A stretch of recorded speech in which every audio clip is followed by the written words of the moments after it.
अस्सलाम वालेकुम रहमतुल्लाहि व बरकातुहू। उम्मीद है कि आप ईमान और सेहत की बहुत अच्छी हालत में होंगे। जैसा कि आप जानते हैं कि 15 मार्च को गवर्नमेंट की तरफ से, हुकूमत की तरफ से यौम तहफ़्फ़ुज़ ख़त्म नबूवत नामूस रिसालत मनाने का ऐलान किया गया है। हम भरपूर अंदाज में गवर्नमेंट के इस इक़दाम का खैर मक़दम करते हैं, सराहते हैं।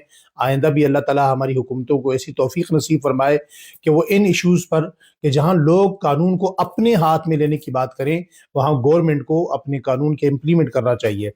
और दूसरी गुजारिश मैं आवाम से और ख़वास से ये करना चाहता हूँ, आप मुआशरे में क्या स्टेटस रखते हैं? आप एमएनए हैं, आप सेनेटर हैं, आप सियासी शख्सियत हैं, आप मजहबी शख्सियत हैं, आप मुदर्रिस हैं, आप प्रोफेसर हैं, आप लेक्चरार हैं, आप बिजनेसमैन हैं, आप मजदूर हैं, आप ताजिर हैं, किसी भी सतह पर हैं, आपका स्टेटस क्या है?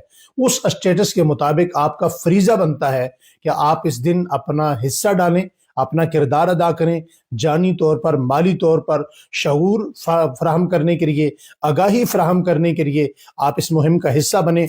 जैसा कि आप जानते हैं कि हमारे मुल्क में ब्लास्फेमी के केसेस इतने ज़्यादा हो गए, मुझे तो कभी कभी ये फ़िक्र खाई जाती है कि जिस नबी की मजलिस में, जिस रसूल की मजलिस में, जिस आक़ाए दो जहां की मजलिस में ऊंची आवाज़ करने से मना किया गया, अगर किसी की आवाज़ भी उस नबी की आवाज़ से ऊंची हो गई तो उसके अमाल ज़ाया कर दिए जाएंगे, ख़त्म कर दिए जाएंगे, बर्बाद कर दिए जाएंगे।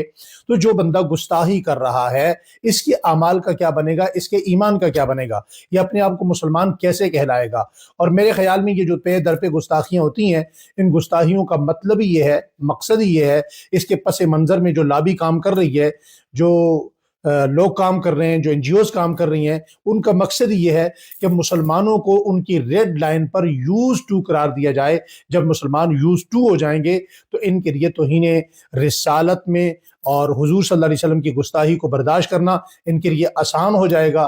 तो मेरे ख्याल में मुसलमानों को असर नो उठना चाहिए, अपने नबी के दर पर, नबी की रिसालत पर, नबी की ख़त्म नबूवत पर पहरा देना चाहिए। जितना फ़र्ज़ ये उलमा का है, उतना समाज में हर शख्स का है, उतना सियासतदानों का भी है, उतना कौमी असम्बली का भी है, उतना जुडिशरी का भी है, उतना सेनेट का भी है, और उतना ही फ़र्ज़ कायनात के हर सतह के लोगों का है। हम सबको मिलकर इस मामले में अपना किरदार अदा करना है। कल का दिन हमें कैसे मनाना है, आज से इसकी प्लानिंग कीजिए। अपने इदारे में, अपने मुतल्लिकीन में, अपने मुतवस्सिलीन में बैठकर बैनर के ज़रिए पुरअमन तरीके से आप अपना एहतजाज भी रिकॉर्ड करवाएं, आप रोड पे भी आएँ, आप अपने कॉलेज में प्रोग्राम करें, अपने स्कूल में करें, तालीमी इदारे में करें। आप शऊर और आगाही फराहम करने में भरपूर किरदार अदा करें कि दुनिया में सबसे बदतरीन इंसान अगर कोई है, इंसानी शक्ल में कोई दरिंदा है, तो वो है जो नामूस रिसालत और पर डाका डालने की कोशिश करता है और हुजूर सल्लल्लाहु अलैहि वसल्लम की तरफ, हुजूर की इज्जत की तरफ हाथ बढ़ाने की कोशिश करता है। उम्मीद है ये वीडियो आप तक जाएगी और आप अपना भरपूर किरदार अदा करेंगे। कल 15 मार्च को हम इंशाअल्लाह भरपूर यौम नामूस रिसालत बनाएंगे। अपना बहुत ख्याल रखें। अस्सलाम वालेकुम रहमतुल्लाह।